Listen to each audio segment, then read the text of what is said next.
The Rune Factory series was originally produced as a branch of Harvest Moon, and because of fans' love and support, Rune Factory became a separate game series. From 2006 to 2012, throughout these 6 years, 6 works of Rune Factory were released. However, the production company of the Rune Factory series declared bankruptcy in 2013. When fans expressed sadness for the work of Rune Factory 5, Nintendo announced information of Rune Factory 4 Special and Rune Factory 5 in 2019, and the official trailer was later launched in September of 2020. So next, as a veteran player of Rune Factory, I will analyze all the elements in this official trailer, what we can expect in Rune Factory 5, as well as my personal expectations for Rune Factory 5. So let's get started.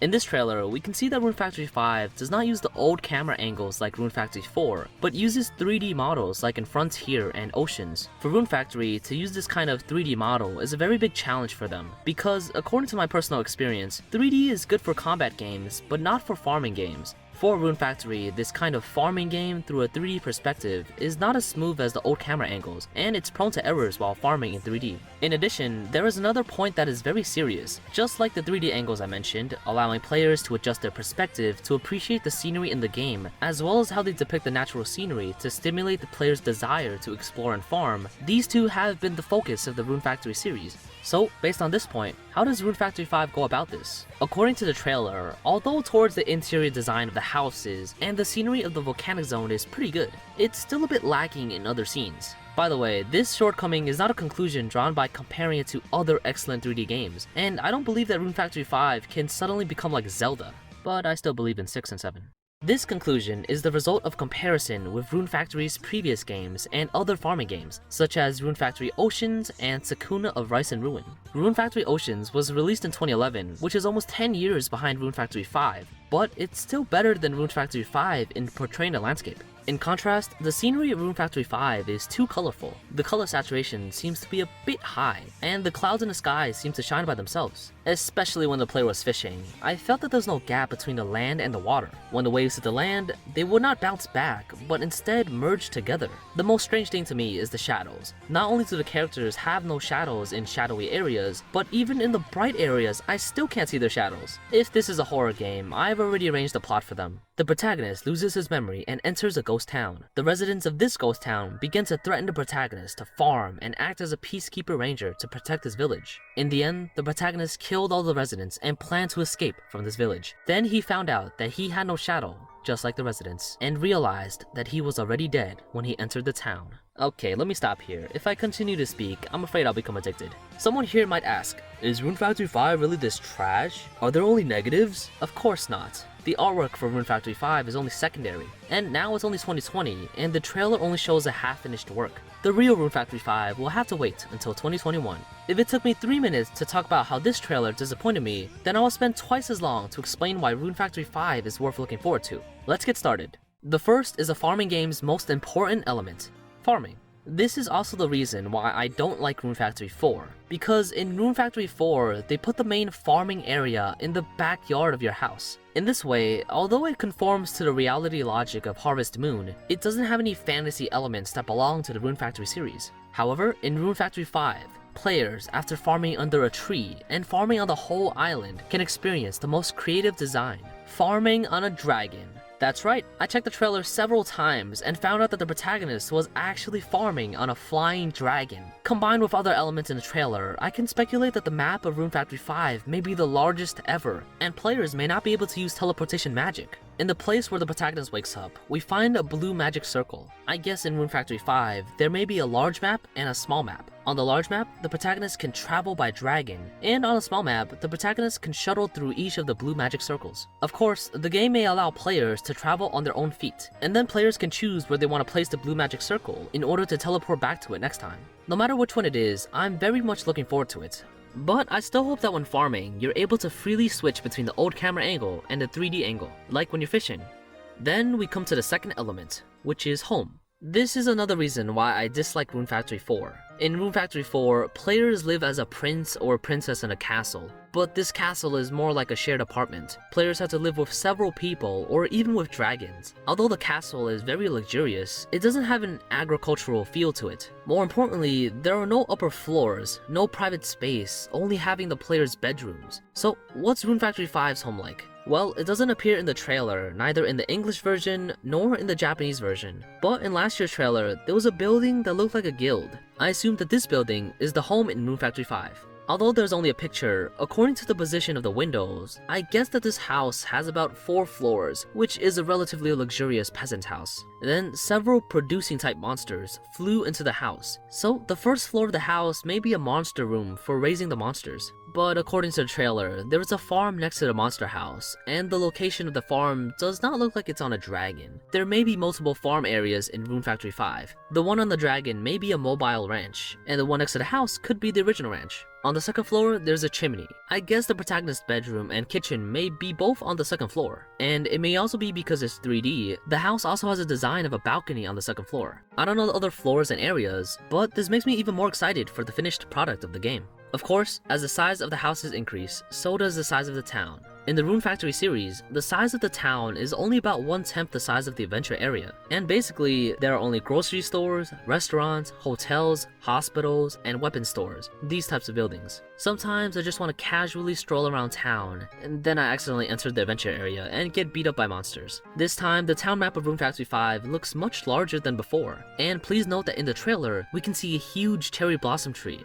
This tree has an obvious difference from the other trees around it. I guess this tree has something to do with the Sharon's tree of Rune Factory 3. Maybe this tree is a type of building. Not to mention, there are buildings in a small town that look like churches and schools. So I guess the protagonist can get married in the church and let their children go to school. Of course, if there's only one student in the school, that would be very strange. This may be like in Rune Factory 2. After the protagonist gets married, the other bachelors will marry other bachelorettes, and their children will go to school, just like the protagonist's children. Other than these, the biggest selling point of Rune Factory is the battle system. From the trailer, it can be seen that the battle area is very wide, and the monsters do not appear through the gate, but suddenly appear. This also means that the player may have to deal with a large number of enemies at the same time through a 3D perspective, but players can also use combo attacks to defeat the enemies. Regarding this kind of 3D fighting, I'm a bit worried about whether Rune Factory 5 is sure to do a good job, because many of the bosses in the Rune Factory series are very huge, and there are many attacks that require magic to maximize the damage. How to target lock onto those monsters is a very important point in the game experience. I don't want to help pedicure the toenails of those giant monsters in Rune Factory.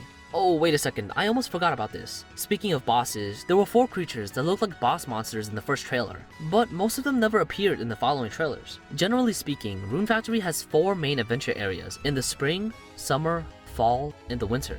So when I watched the first trailer, I thought those 4 were the bosses of the 4 adventure areas. But once I saw the second trailer, I realized that something was off. The first boss in the first trailer is a dragon, no matter how you look at it. This dragon is exactly the same as the one in the second trailer that the protagonist was farming on. After adding the fact that the volcano on the third boss and the volcano map in the second trailer, I speculate that the 4 monsters are not bosses, but are like monsters or maps you can go on adventures and farm on, like in runefactoryoceans. But in this case, another problem arises. I can understand the 2 dragons and a fish as an adventure map.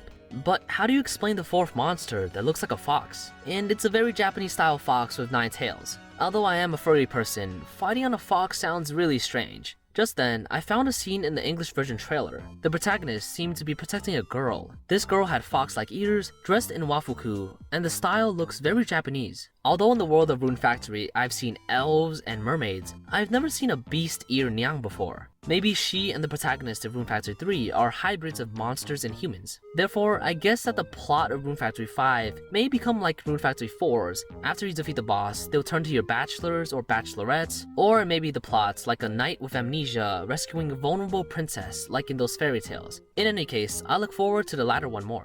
Other than the bosses, I found 2 brand new monsters and slimes that changes colors according to their environment. I also found a pink woolly wearing a flower in the opening music. Because it stands next to the heroine, it's impossible for the heroine to become a woolly like in Rune Factory 3. So the highest possibility is that some of the monsters in Rune Factory 5 have gender differences, and even monsters may have babies together. Since monsters can fall in love and have babies, then what about humans? For the love aspect, there are not many contents in the trailer. It's probably the same as the previous work. Dating, getting married in the end, and having children, that type of pattern. Most of the bachelorettes are cute anime type lollies. Maybe if those characters are too sexy, then the age rating of Rune Factory 5 may increase. Except for this one who looks like a maid but has 2 basketball parts hidden in her chest. I feel like this is the hotel owner of Rune Factory 5. Anyways, about bachelors. This is not my hunting area, but one thing I can guarantee is that the male protagonist of the Rune Factory series is cuter than most of the bachelorettes, and the feminine charm of the hotel owner will definitely exceed all the bachelorettes, including the protagonist. This is the tradition of the Rune Factory series. However, I'm more interested in the style of clothing in this trailer than the elements of a gal game. The protagonist came to this town as a peacekeeping ranger, and then put on a uniform to protect the town with the other villagers. According to the trailer, other than the protagonist, there are many villagers wearing uniforms similar to the protagonist, or maid outfits. These are all pretty good, but I still hope that they can have more characteristics. In addition to work uniforms, the villagers should also have casual, everyday clothes, pajamas, swimwear, and wedding clothes. I think that 3D games should pay more attention to the details in the design of clothing. The trailer also shows the wedding dresses of the female characters. The 3D modeling and the 2D look a little different, but both are very cute. But are you sure that this wedding dress design was not designed by Game Freak staff? It's making me quite hungry. Okay, the main introduction is over. Now let's talk about the details I found in the trailer. The actions of the villagers in Rune Factory 5 seem to be more diverse. They no longer need to run around holding things all day. They can now sit down and read books, as well as date each other. Because 3D modeling makes it more difficult to express the emotions of the characters, they retain the dialogue box, which can better let the player know the emotions of villagers. What shocked me most in terms of details is that I can finally ride the Rune Factory 3's protagonist. Another aspect is that the worldview of the Rune Factory series is based on medieval Europe, whether it's the buildings or in the clothing. In the context of medieval Europe, they will add some other cultural elements to make the whole town look more fantastic, such as in Rune Factory 3 with the Japanese-style hotel and clothing, and Rune Factory 4's Chinese restaurant and Chinese food. According to that Wafuku girl, the added element this time is definitely Japanese culture, I swear. Finally, I want to talk about the tradition of Rune Factory. First, losing your memory when you come to a new town. Almost all the families in this town are single-parent families, and the hoe is the strongest weapon in the opening music. After having it, you can fight the dragon, guardian, and even solo vendors will. In conclusion, I hope Rune Factory 5 can learn from the experience of runefactoryoceans, making 3D models better and using 2D models instead of 3D models in the character dialogue. For scenery, you can learn from sakunaofriceandruin. The publishers of this game are the same as the ones from Rune Factory 4. This game depicts natural scenery really well. If Rune Factory 5 can have this style of artwork, then I'll be satisfied. In terms of combat, I hope that they can add the weapon of a bow and arrow, as well as the ability to climb. This way you can look more like a hunter. Regarding the love system, I beg you Rune Factory 5, if I choose the male protagonist, then can the heroine become a bachelorette and live life like a villager? And when it comes to music, the Rune Factory series has never let me down. In any case, Rune Factory 5 will be released in the spring of 2021. Probably. All I want to say is, shut up and take my money.